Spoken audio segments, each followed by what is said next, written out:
ಬೆಳಿಗ್ಗೆ ಎಲ್ಲ ಶಾಸ್ತ್ರ ಮುಗಿಸ್ಕೊಂಡು ಸ್ನಾನ ಮಾಡ್ಕೊಂಡು ನಡೆಯೋದ ನಮ್ಮಣ್ಣ. ಸೊ ಈಗ ಮನೆಯಿಂದ ಹೊರಡಕ್ ಮುಂಚೆ ಇನ್ನೊಂದು ಪೂಜೆ ಆಗುತ್ತೆ. ಇವ್ನು ಕೂಡಿಸಿ ಇನ್ನೊಂದು ಶಾಸ್ತ್ರ ಮಾಡ್ತಾರೆ. ಶಾಸ್ತ್ರ ಎಲ್ಲ ಮುಗಿಸಿ ಆಶೀರ್ವಾದ ಮಾಡಿ ಈಗ ಎಲ್ಲಾರನ್ನು ಕರ್ಕೊಂಡು ಚೌಲ್ಟ್ರಿ ಕಡೆ ಹೋಗ್ಬೇಕು. ಕಾರ್ಗಳೆಲ್ಲ ಡೆಕೋರ್ ಆಗಿ ರೆಡಿ ಆಗಿದೆ. ಇವಾಗ ಮನೆಯಿಂದ ಹೊರಡಕ್ ಮುಂಚೆ ಎಲ್ಲ ಕರ್ಗೂ ಪೂಜೆ ಮಾಡಿ ಕಾಯಿ ಹೊಡೆದು ಬಿಸಿಲು ಎಷ್ಟಿದೆ ಅಂತಂದ್ರೆ ಟವರ್ ಮೇಲೆ ಕಾಯಿಡಕ್ ಆಗ್ತಿಲ್ಲ ಅಷ್ಟಿದೆ. ಪೂಜೆ ಶಾಸ್ತ್ರ ಎಲ್ಲ ಮುಗಿಸ್ಕೊಂಡು ಒಳ್ಳೆ ಗ್ರೂಪ್ ಫೋಟೋ ತಗೊಂಡು ಇವಾಗ 3 ಕಾರಲ್ಲಿ ಚೌಲ್ಟ್ರಿ ಕಡೆ ಹೋಗ್ಬೇಕು.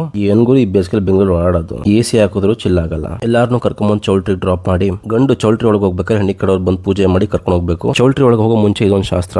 ಗಂಡ ಚೌಲ್ಟ್ರಿ ಒಳಗೆ ಕಳಿಸ್ಕೊಟ್ಟು ನಾವು ಲೇಟಾಗಿ ಸ್ನಾಕ್ಸ್ ತಿನ್ನೋಣ ಅಂತ ಹೋಗಿದ್ವಿ ಇವಾಗ ಕೆಫೆಗೆ. ಹೊಸದಾಗಿ ಈ ಕಡೆ ಬಂದಿರೋದಕ್ಕೆ ಟ್ರೈ ಮಾಡೋಣ ಅಂತ ಬಂದ್ವಿ. ಸಣ್ಣ ಕೇಕ್ಗಳು ತುಂಬಾ ಕ್ಯೂಟ್ ಆಗಿ ಬರೀ ಇತ್ತು. ಮ್ಯಾಂಗೋ ಸೀಸನ್ ಅಲ್ವಾ, ಮ್ಯಾಂಗೋ ಟ್ರೆಸ್ಲಿಶಸ್ ಟ್ರೈ ಮಾಡೋಣ ಅಂತ ಹೇಳಿ ಜೊತೆಗೆ ಒಂದು ಮಾಚ ಒಂದು ಕಪ್ ಕೇಕ್ ತಿಂದು ಅಲ್ಲಿಂದ ಮನೆಗೆ ಬಂದು ರಿಸೆಪ್ಷನ್ ರೆಡಿಯಾಗಿ ಆಚೆ ಬಂದ್ರೆ ನಮ್ಮ ಮನೆ ಟರ್ನಿಂಗ್ ಇಂದಾನೆ ಟ್ರಾಫಿಕ್. ನನ್ನ ಡ್ರೈವಿಂಗ್ 12 ಕಿಲೋಮೀಟರ್ ಬರೋಕೆ 1 ಅವರ್ ತಗೋತು. ಏನು ಮಾಡಕ್ಕಾಗಲ್ಲ, ಬೆಂಗಳೂರಿಗೆ ಆಗಿದೆ. ಚೌಲ್ಟ್ರಿ ಕಡೆಗೆ ಬಂದು 7 ಗಂಟೆಗೆ ಬಂದಿರಬೇಕಿತ್ತು, 7:30 ಆಗಿದೆ. ಮಾಡಕ್ಕಾಗಲ್ಲ. ಗಂಡು ಹೆಣ್ಣು ಈಗ ಕಾಣ್ತಾರೆ ನೋಡಿ. ನಮ್ಮ ಫ್ಯಾಮಿಲಿ ಔಟ್ಫಿಟ್ ಈ ತರ ಕಾಣತ್ ನೋಡಿ. ಕೋ ಇನ್ಸಿಡೆನ್ಸ್ ಆಗಿ ಎಲ್ಲ ಮ್ಯಾಚ್ ಆಗ್ಬಿಟ್ಟಿದೆ. ನಮ್ಮನೆ ಕಪ್ಪಲ್ ಹಿಂಗ್ ಕಾಣ್ತಾರೆ ನೋಡಿ. ಒಂದ್ ಕಡೆಯಿಂದ ಫ್ಯಾಮಿಲಿ ಅವ್ರಲ್ಲಿ ಮಾತಾಡ್ಸ್ಕೊಂಡ್ ಕೂತ್ಕೊಂಡ್ ಕಡೆ ರೆಸ್ಟ್ ಮಾಡ್ತಾ ಇದ್ರಿ. ನಮ್ಮ ಮನೆಗೆ ಸ್ಟೂಡೆಂಟ್ಸ್ ಜಾಸ್ತಿ, ಯಾಕಂದ್ರೆ ಕೋಚ್ ಮಾಡ್ತಾನೆ ನೋಡಿ. ಬರೀ ಎಲ್ಲರೂ ಬಂದು ಫೋಟೋ ತೆಗೆಸ್ಕೊತಾ ಇದ್ರು. ಬನ್ನಿ ಸ್ಟೇಜ್ ಮೇಲೆ ಒಂದು ರಿಯಾಕ್ಷನ್ ಕೇಳೋಣ ಹೆಂಗಿದೆ ಅಂತ.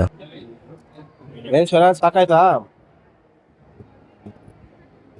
ಮದುವೆ ಎಲ್ಲ ಮುಗಿಸ್ಕೊಂಡ್ಮೇಲೆ ನಮ್ದು ಅಲಂಕಾರ ನೋಡ್ಬೇಕಲ್ಲ. ನಾವು ತೋಟ ಎಲ್ಲ ಬಿಟ್ಟು ಬೆಂಗಳೂರು ಕಡೆಗೆ ಬಂದಾಗ ಮೈಂಡ್ ಮಾತ್ರ ಎಲ್ಲಿರುತ್ತೆ, ಮನ್ಸ್ ಮಾತ್ರ ತೋಟದ ಕಡೆನೇ ಇರುತ್ತೆ. ಜಾತ್ರೆಗೆ ಸಂದೀಪರು ಎತ್ಕೊಂಡು ನಮ್ಮ ಪುಟ್ಟಿಯಲ್ಲಿ ಹಾಕಿದ್ರು. ಅದನ್ನ ನೋಡ್ಕೊಂಡು ಮಾತಾಡಿಸ್ಕೊಂಡು ನೋಡಿ ವಿಡಿಯೋ ಕಾಲ್ ವಾಯ್ಸ್ ಕೇಳ್ತಿದ್ದಕ್ಕೆ ಕಿವಿ ನೆಟ್ಟು ಮಾಡ್ಕೊಂಡು ನಮ್ಮ ಪುಟ್ಟಿ ಹಾಗೆ ಕುದುರೆಗಳು ನೋಡ್ಕೊಂಡು ಇವುಗಳು ಎಲ್ಲಾದ್ರೂ ಆರಾಮಾಗಿದ್ರೆ ನಮಗೊಂಥರ ಮನ್ಸಿಗೆ ಸಮಾಧಾನ. ಇವತ್ತಿನ ಕತೆ ಇಷ್ಟೇ.